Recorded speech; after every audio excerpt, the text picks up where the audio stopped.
আমার হাতে যে গাছটি দেখতে পাচ্ছেন এর নাম আমরুল শাক। কোনো কোনো অঞ্চলে এটাকে আম্বলি শাকও বলা হয়। এই শাকের স্বাদ কিছুটা টক স্বাদের হওয়ার কারণে অনেকেই টক পাতার শাক বা তেঁতুল পাতি শাকও বলে থাকেন।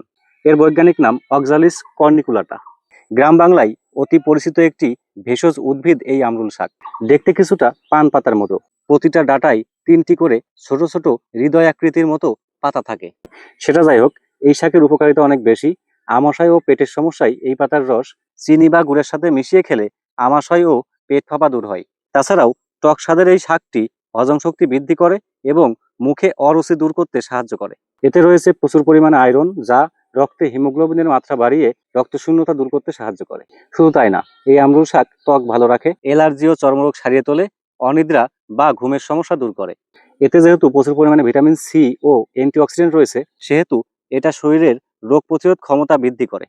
এতে রয়েছে প্রচুর পরিমাণে vitamin C, calcium, iron, carotene ও পটাশিয়াম।